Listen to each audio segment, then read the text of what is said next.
Hi, everyone. Welcome back to the Guided Podcast. We are back again this week with Catherine Ann, our resident intuitive astrologer, who is going to talk about the energy surrounding this upcoming full moon in Gemini that is occurring on December 15th. So, Catherine, dive in. Where are we headed with this full moon?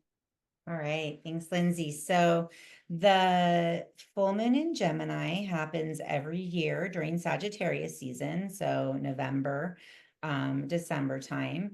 And Sagittarius season is that holiday hustle and bustle time, right? We're out having fun, we're seeing friends, we're busy. It's a very active and fun-loving time, typically with Sagittarius. So this full moon in Gemini, Gemini is a sign opposite Sagittarius, which is what makes it a full moon. The sun is in Sagittarius, the moon is in Gemini.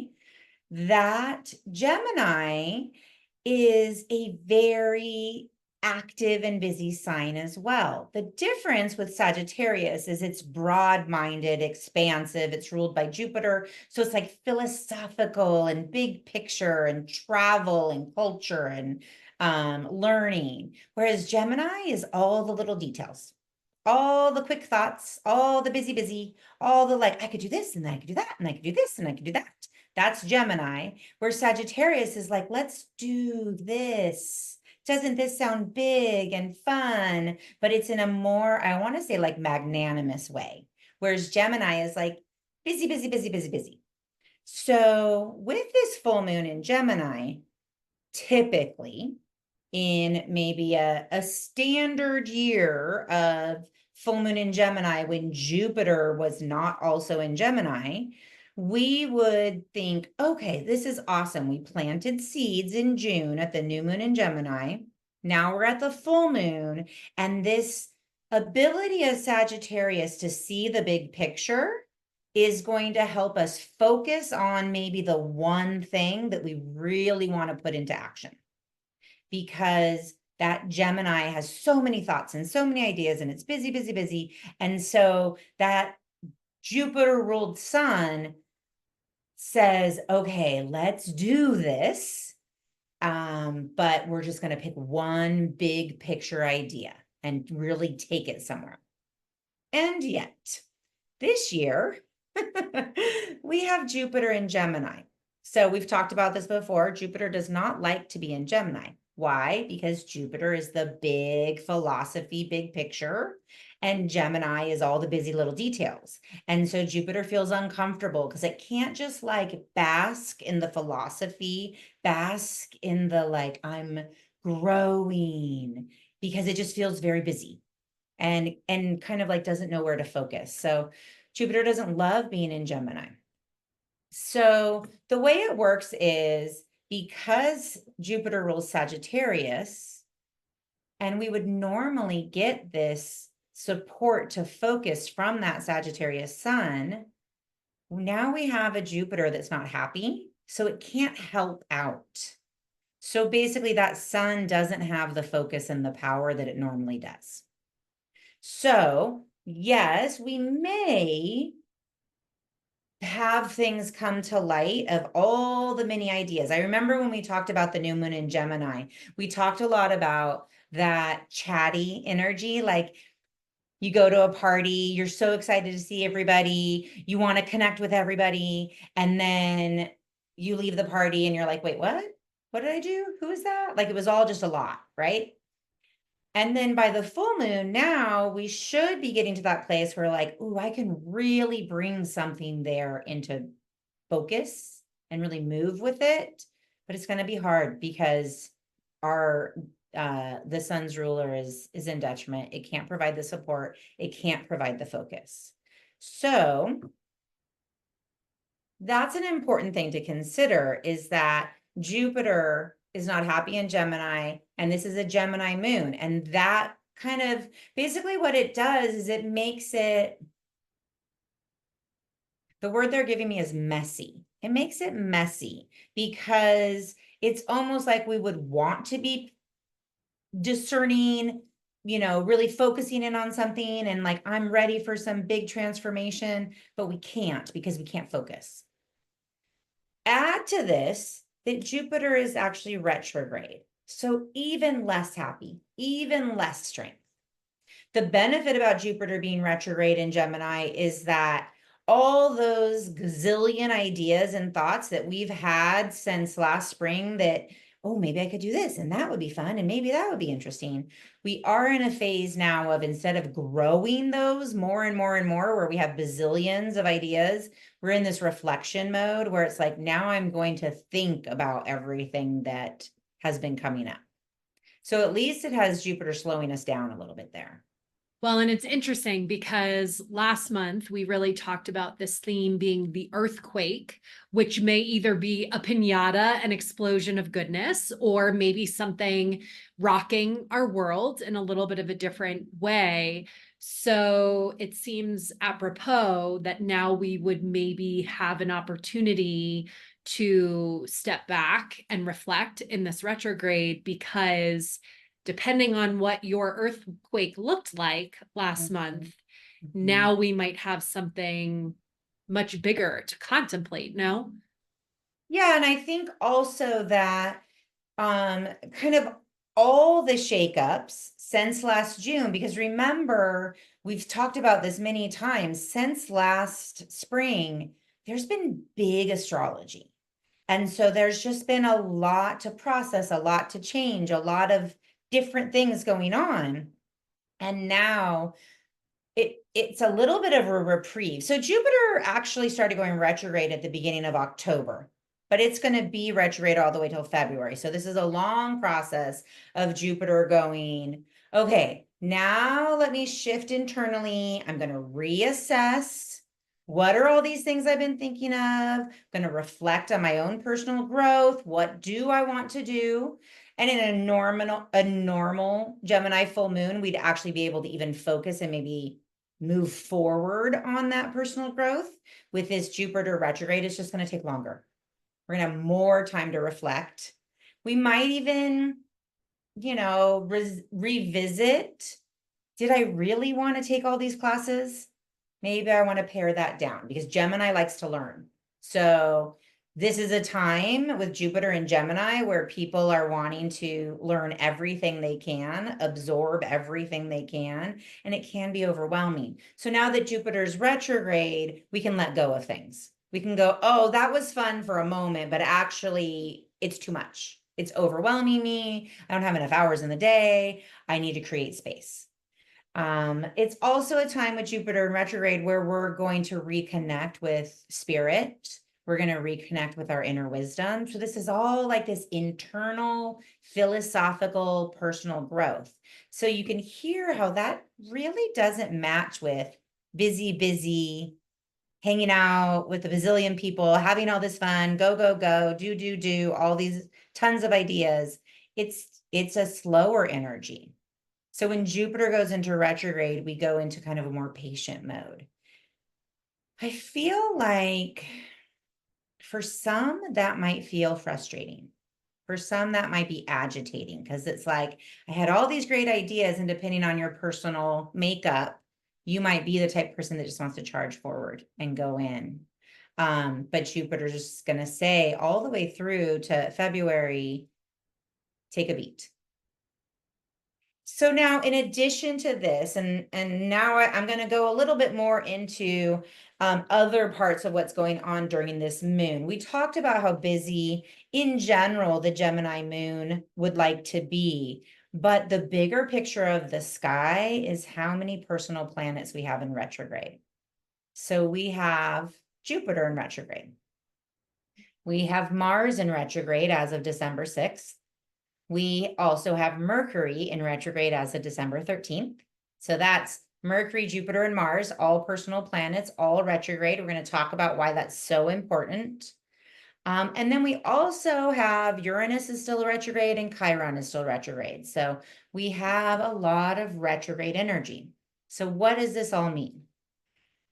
Where we normally on a Gemini full moon would want to kind of move forward with a big focused expression of energy, we're going to be slowed down, not only like philosophically, we're going to be slowed down mentally, and we're also going to be slowed down literally physically. So in many areas, we're going to be slowed down and asked to reflect. It's so interesting with the hustle and bustle of the holidays because it's such a busy time of year. And yet the planets are juxtaposing that busyness by saying, slow down, reflect. But what I really love about the energy coming in at that time of year is actually I'm a Capricorn, so I tend to get very reflective this month anyway. But I do love the idea of before we move into this new year that we're given extra energy to support our slowing down, to support our reflection before we move forward into that new year. Absolutely. And not for nothing, in 2025, we have a bunch of planets changing signs. And that is a big, big deal. So it's a very transitional year in 2025. So I would, agree with you and echo that it's nice to slow down and reflect before we go into a year of some big transitions. And So are there, sorry, are there go going to ahead. be, are there going to be, hold on, I'm going to delete all of that. Mm-hmm. Are there going to be areas in particular where people will be more inclined to be reflecting on? So it's really interesting because with all of these retrogrades, it's actually touching multiple houses. So Mars is in Leo, so that's going to be in your Leo house. Mercury is in Sagittarius, and then Jupiter is in Gemini. One of the things that is really interesting about that, though, Leo is a fixed sign, so that's not quite the same, but Gemini is a mutable sign. Sagittarius is a mutable sign. These are changeable, flexible signs. So one of the things that's going to be very important is maintaining that open-mindedness. And I actually think that this is a longer theme. There's more to talk about with this maintaining this flexibility because of another aspect we're going to talk about in a minute. But in those areas of your chart where that, especially the Gemini and Sagittarius, that's the axis of learning and teaching. So being reflective and open to things going differently is going to be really important in that area. Actually, I think it might be helpful to really quickly run through what those areas are for people. So I'm going to just do not like a walk through the horoscope, but a real quick. So for example, we're going to start with, let's see, we're going to start with Libra and Aries. If you're Libra or Aries, you're going to be looking at that axis of the 3rd and the 9th house, which is the learning. It's funny that that's what we started with. It's learning, small community, mental communication versus higher education, foreign travel, philosophy, culture. So it's big picture learning versus small community-based learning and communication. That's for Aries and for Libra. Let's see. So for Scorpio and for Taurus, let's see where that's going to go for you. Whoops, I went the wrong way. So for Scorpio and Taurus, this is going to happen between your 2nd house and your 8th house. So this is your money. So assets, long-term investments, other people's resources, your own personal talents, what you gain from others' talents. For Sagittarius and Gemini, it's your 1st and 7th houses. So that's going to be you and others, like all about me and then my relationships with others. For Capricorn and Cancer, it's going to be between 12 and 6. So we're looking at That 12th house is that internal, subconscious, deep dive, mysterious, retreating house. And the 6th house is routines, daily living, health and wellness, your day-to-day tasks and service. So one is the 12th house is much more internal, where the 6th house is much more external. Okay, and then let's see real quick for Aquarius and Leo, that's going to move into your 11th and 5th houses. So you're looking at, those are both the good fortune houses.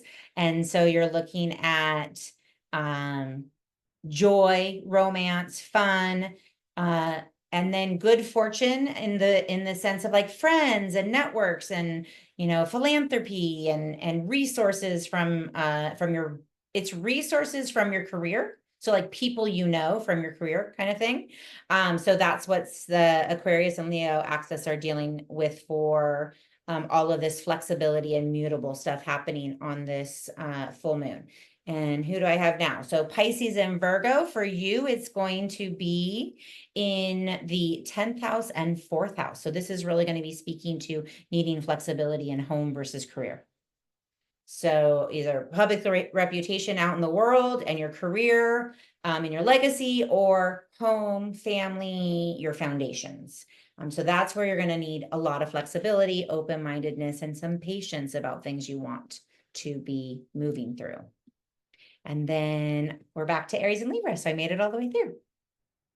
So basically what people do with that information is these are the areas where there's going to be a lot of reflecting, a lot of patience needed, and contemplation on whatever houses we fell into. Yes?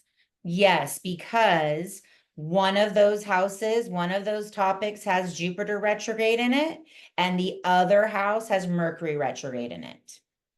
So we're actually going to pay attention to both houses. Like, for example, if I'm a Capricorn and you talked about Capricorn and Cancer, I'm actually going to be looking at and reflecting in both of those houses. Yes. Okay. Yes, because we have Mercury retrograde on one side and Jupiter retrograde on the other side in the same houses that the full moon is happening, the sun and the moon opposing. Okay, that makes sense.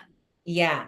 And what's really interesting about that, and this is just, you know, for those that like astrology, this is my little aside. So Mercury is the ruler of Gemini and Jupiter is the ruler of Sagittarius, and they're in each other's opposite houses. So neither of them are happy where they're at. They're both retrograde. And so they're like, they're not super powerful. They're called debilitated. So what happens when planets are in this position is they just can't give you all of their best qualities. It doesn't mean they go to their negative qualities. It just means they're muted. And so where Jupiter is going to want to expand, it's going to take patience to make that happen. Where Mercury is going to want to, you know, have great communication and get everything done, that's going to have to slow down. I mean, the classic Mercury retrograde, right? Where things that most people know, if you know anything about, if you've ever heard the word retrograde, you've heard it in connection with Mercury, right? Things that are typical during Mercury retrograde. It's hard to get decisions from other people because Mercury is your mind and it's quick. And when it's retrograde, it doesn't want to make a decision. Things are always subject to change, which is why they say it's not recommended to sign paperwork, like a contract, closing on a house, those type of things, during a Mercury retrograde. Not be like the world's not going to blow up. It's just everything's going to be subject to change. So what you thought was tried and true, maybe you missed something on the fine print. Maybe there's something you have to deal with later because you just weren't fully clear on all the details, because Mercury handles details. So when it's retrograde, it's just not at its best. So the environment is going to be very fluid, very changeable, very apt for miscommunications during this time of Mercury retrograde. So the Mercury retrograde goes from December 13th to January 1st. It's literally the whole rest of the holiday season. Word to the wise for family conversations with people that trigger you, because people are going to hear you different than you intend, or it's going to You know, your tongue's going to get tight and it's going to come out of your mouth differently, just because Mercury's not helping you out, the planet of communication. And then let's talk about the Mars retrograde. So Mars goes into retrograde on December 6th. It is in Leo on December 6th, but it's going to retrograde back into Cancer. And then that's going to happen all the way till February 23rd. So it doesn't mind being in Leo, but it's only going to be there for a little bit. And then it's going to end up back in Cancer again, which it doesn't like. We've talked about that a lot. So, but right now for this new moon, or this full moon time, sorry, it's going to be retrograde in Leo. And here's the thing about Mars. Mars is the planet of action. So when it's retrograde, it's being held back. It's like if you imagine someone pulling the reins of a horse. And it's, you know, it's trying and trying to go, and it can't because it's being held back. So actions are hard to, it's hard to initiate action during Mars retrograde. It's like things are going nowhere. Things are moving really slowly. Your motivation can change. You may, like when Mars is moving direct, you may be really motivated. And especially for that short little time when it moves out of Cancer and it's happier in Leo, you're going to have this like burst of fire energy. And you're like, yes, I got this, I'm going. And then it turns retrograde and it's like, never mind. Maybe I don't want to go finish my holiday shopping. Maybe I just want to sit on the couch and watch Hallmark movies. So when Mars retrogrades, also, even our passions it's like water gets thrown on them because it's like, oh. And we just spent all this time with Mars in Cancer. Water was thrown on the fire anyways. So we had this little burst into Leo where we had that fire reignited, and then it's going to get pulled back from December to February. That's quite a long time. So it's really the phrase, it's, you know, the theme was about don't make any important moves. But it's because you really almost can't. You don't want to. You don't have the motivation. You're just, it's not a blah, it's a frustration, right? Because everything is going slower. Your mind is going slower. Your communication is going slower. Your philosophizing, right? You're like, I don't know about you guys, but I definitely will daydream and ponder what will happen out in the future. Even that's being pulled back. And then your actual action is being pulled back. So any important moves you try to make, either one will feel thwarted, or somehow there's going to be an unraveling of it later. And so this is why they called the theme retrograde nation, because it's just retrograde, retrograde, retrograde. Another bit that's happening during this time that's actually pretty important is that Jupiter is coming into its second exact square with Saturn. So the first time this happened on August 19th. August 19th was that moon that was like, this is a lot. I'm sure all of you remember that August was a lot. Jupiter and Saturn square was part of that, but not by any means the majority of it. But so this is the second pass. There'll be a third pass again. It will become exact, I believe, on Christmas Day on December 25th. But we're already in it, right? We're already feeling it. So the reason that Spirit really wanted me to talk about this is that Jupiter is expansion. Saturn is constriction. So when they come into square, it's a hard aspect. So they're not working well together. So it's like this feeling of missed opportunities. Because Jupiter is like, yes, let's go. Let's try something new. And Saturn's like, are you sure? Is that a good idea? Have you really considered all the pros and cons? It can be a little bit more pessimistic than optimistic. And you also may battle expansive tendencies versus minimalist tendencies, which to me sounds like a nightmare during holiday shopping. because on one hand, you're like, have credit card, will shop. And on the other hand, you're like, I don't want to bring one more thing into my house. So that's going to be an interesting push-pull that's happening. But we're going to talk about this again when we talk about the next moon in Capricorn, but from the Saturn side. But from the Jupiter side, Jupiter's retrograde. So not only is Saturn constricting it, it's constricting itself. It's turned itself inward and going, I'm reevaluating, I'm rethinking, like which of these projects really matter. So on one hand, Saturn could be helpful. Saturn could help you, go this, yes, this, no, that was a crazy dream. This one we can actually make happen. And that could be helpful. But the key word with a Jupiter retrograde square Saturn is patience, because nothing's moving.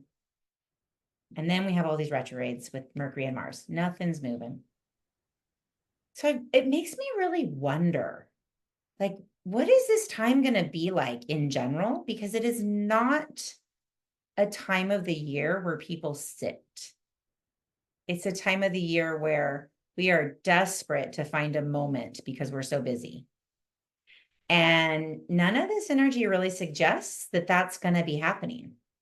Well, and maybe it's one of those years that we don't send Christmas cards. It may be this, we give ourselves permission to not go to the holiday parties like that. The thing that Spirit is flashing me to is it seems like a really great opportunity for reflection, in the sense of get really still within yourself and understand what's a true yes for you and what's not, right? So like, are you going to these holiday parties because you feel obligated to attend? Or are you going to the holiday parties because you really want to go and have fun and want to connect with people? So I feel like some of this is getting really still within ourselves to understand what's actually a yes and what's actually a no. Right. So Love that. that feels like one area where this might be coming into play. Layer onto that, I know, I think people know we record these fairly early, but it's interesting that you talked about the minimalist energy, because I'm already feeling this energy of wanting to simplify my life. Like, I want to donate stuff. I want to get rid of it. Like, I just talked to someone the other day about a capsule wardrobe because I don't want all of this stuff anymore. And so I think some of the things, that I find myself contemplating is like, how do I simplify my life? But it does require this, that's a much bigger question than just clothing or stuff, right? Like it's a much bigger thing to simplify my life. And so, yeah, I feel like that's something that I'm going to want to just know how to do. But I do feel like it's going to take some stepping back and like being patient and really evaluating like what makes my life frenetic or chaotic and what makes my life calm and simple and easy. And it's not a simple answer. Mm-hmm. Absolutely. And I think that that's the benefit that we have so much time in this slowdown, because it's layered. And so as we simplify one area, we may realize, okay, now we're ready to pull the next one down and start looking at that. They just gave me the image of when you decide to like organize a closet, and it actually can get messier before it gets cleaner. And that's, before I had said like it feels a little messy, but for that purpose, right? It's messy for this evaluation. And it's interesting because I'm thinking about in Virgo time, we really talked about discernment. This is different. This is, going between what's fantasy, what's just busy thought, what's just chatter, versus what's like you said, what is really my yes? And then Saturn comes in And with Saturn in Pisces, Saturn's in a mutable sign. So it's flexible and open-minded as much as Saturn can be, right? It's not Saturn's general position to be open-minded, but it's like, I'm going to hold structure as we flex through this. And I think that that's a really valuable thing to take advantage of, because it just really seems to me like we're being given an opportunity to take it all in and not have to do it all. Yeah, that feels important. Yeah. And I think also that part of when they keep pulling me back to don't make any important moves. But I feel like I need to clarify that doesn't mean you don't move. It's just we're not jumping off a cliff, right? We're taking internal actions. We're reevaluating, we're reassessing, we're paring down things that don't serve us, that aren't our yeses. So there are actions being taken. It's not a paralysis, but they just said it's not a paralysis, it's a molasses.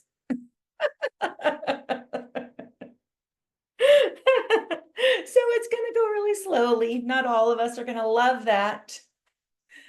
But I almost feel like forewarned is forearmed on that. Like, oh yeah, this is going to go slow. Okay. I don't have to get frustrated that it's not moving quicker. Is there something else I can look at? And remember that a full moon is always shining the light on something.